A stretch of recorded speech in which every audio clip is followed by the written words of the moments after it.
Fala aí, galera da Literatura Irreverente. Estamos aqui de volta hoje para mais uma resenha literária desse livro fantástico sobre ninguém menos que Moisés Santiago Bertoni, Uma Vida para a Ciência. Roda a vinheta aí que a gente já volta com vocês.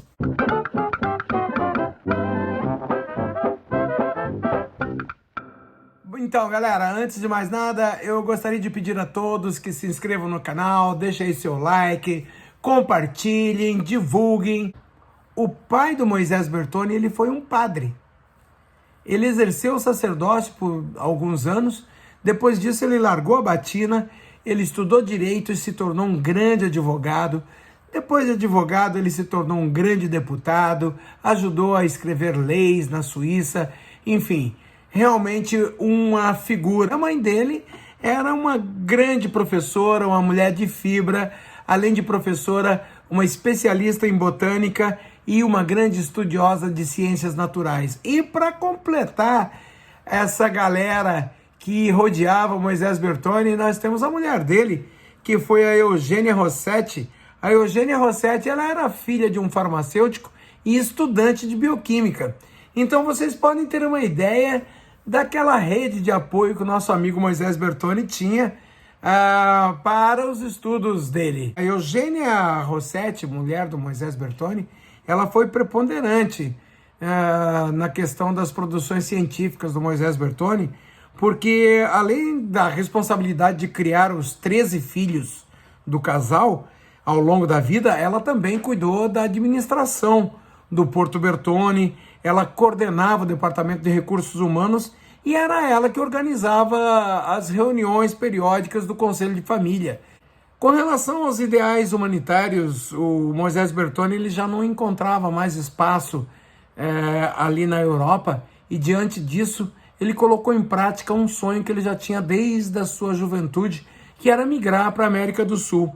Com isso, então, ele elegeu a cidade de Santana, que fica ali perto das ruínas jesuíticas de San Inácio, na província de Misiones, e ele empreendeu, então, essa viagem. Além do Moisés Bertoni, da esposa Eugênia e da mãe Giuseppina, e dos 5 filhos do casal, ele trouxe consigo 40 agricultores conterrâneos dele. No dia 30 de abril de 1884, eles começaram, então, os preparativos para chegar até a colônia de Santana. A caravana era formada por 6 viaturas, 8 carroças, 9 cavalos e, pasmem, 60 bois que eram conduzidas pelos índios guaranis aqui pela selva missioneira. À noite, é claro, as famílias dormiam nas carroças e os homens dormiam no chão, armados, para se proteger contra as onças, né, contra as feras e contra os bandidos que gostavam de perambular pela região ali na época. E foi justamente nesse viés que começou então a Odisseia de Moisés Bertoni. Na época não existia estrada, existiam somente pântanos banhados, os rios não tinham, portanto, pontes. Eles chegaram a Santana no dia 28 de abril de 1844 e ali a expedição se deparou com uma surpresa muito agradável, porque o governo argentino tinha preparado para eles 3 edifícios como o primeiro refúgio, além de 3 cavalos, 5 vacas e alguns bois para início imediato do trabalho, ainda que eles não dispunham de arado. E foi justamente já nessa chegada na municipalidade de Santana que o Moisés Bertoni escreveu seu primeiro estudo aqui na região de Misiones, que foi no sentido de efetuar derrubadas sem fazer as queimadas. O Moisés Bertoni ele sempre foi um cientista que foi à frente do seu tempo. Há coisa de 110 anos, ele já tinha consciência que a destruição do mato através das queimadas dizimava também o humus, ele ressecava o solo e ele causava as variações climáticas pela própria poluição atmosférica, não é verdade? E a esse estudo, então, ele deu o nome de roçado sin queimar, ou seja, roça sem queimadas. É uma técnica, portanto, de conservação do manto florestal direcionada à melhoria da produção. produção agrícola.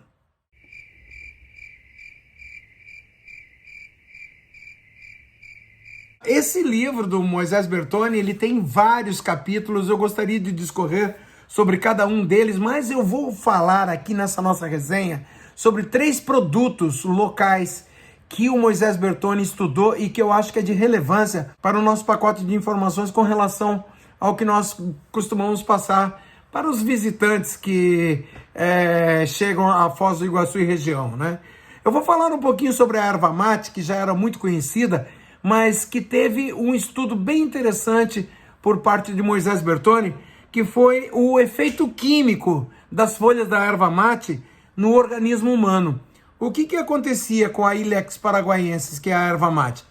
Os índios guaranis, eles sempre utilizaram a erva mate pelas suas propriedades diuréticas, como estimuladores da memória, e também eles usavam para desinfetar e limpar e curar feridas. E o Bertoni, dado o seu conhecimento de medicina, também indicava o uso das folhas da erva mate, agora já reduzidas a pó, para curar feridas frescas ou inflamadas, em virtude do grande poder cicatrizante da erva mate, certo? E o Moisés Bertoni, ele teve uma grande contribuição para o estudo da malária. Vinha na nossa região uma grande epidemia de malária e os médicos indígenas, eles receitavam como meio curativo uma planta que eles chamavam de caarraí, conhecida por nós como begônia cuculata. Sim, galera, aquela mesma begônia que nós encontramos ali na trilha das cataratas.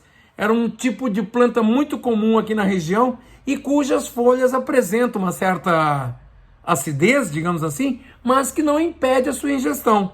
Então, utilizando a riqueza dos seus conhecimentos medicinais e aproveitando a experiência dos índios com o caarrai, o Bertoni elaborou um novo sistema preventivo contra a malária, que consistia em demonstrar a eficácia do efeito imunizador do quinino tomado junto com as folhas da begônia, um remédio natural, profilático, paralisante do desenvolvimento da malária e do paludismo.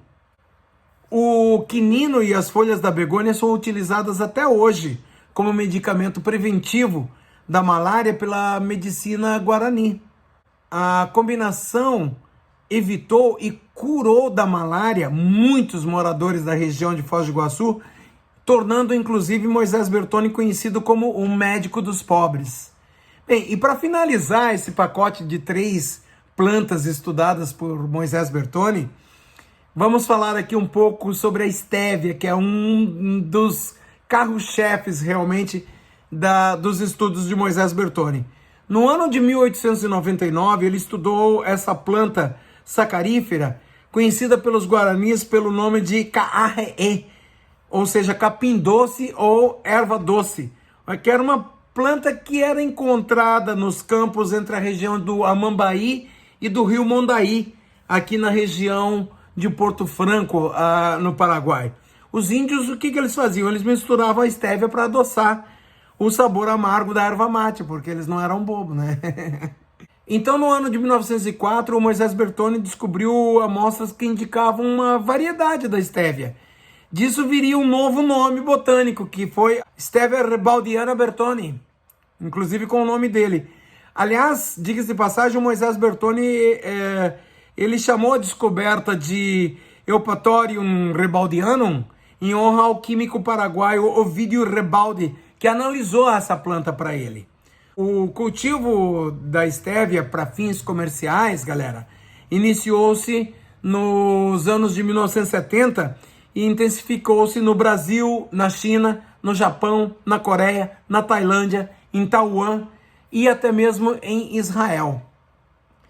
Bem, partindo do princípio de que Moisés Bertoni não era um cientista comum, ele também estudou a língua guarani, e os estudos de Moisés Bertoni com relação ao guarani foi um grande feito.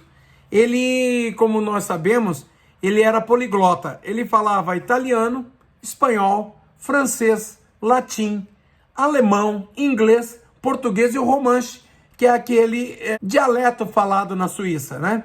E então era de se esperar que ele se aprofundasse também no idioma guarani. E aqui então ele aprendeu esse idioma. Inclusive, ele escreveu uma gramática. Ele compôs uma gramática em Guarani que se chamou La Língua Guarani, como documento histórico que foi publicada no ano de 1920. Inclusive, num trecho da obra, o Bertone afirma que o idioma é a melhor maneira de se conhecer profundamente os costumes, a cultura e as idiosincrasias de um povo. E no ano de 1922, no Rio de Janeiro, ele participou do Congresso Internacional de Americanistas e ele foi aplaudidíssimo pelo profundo conhecimento da língua guarani que ele trouxe a debate nesse congresso.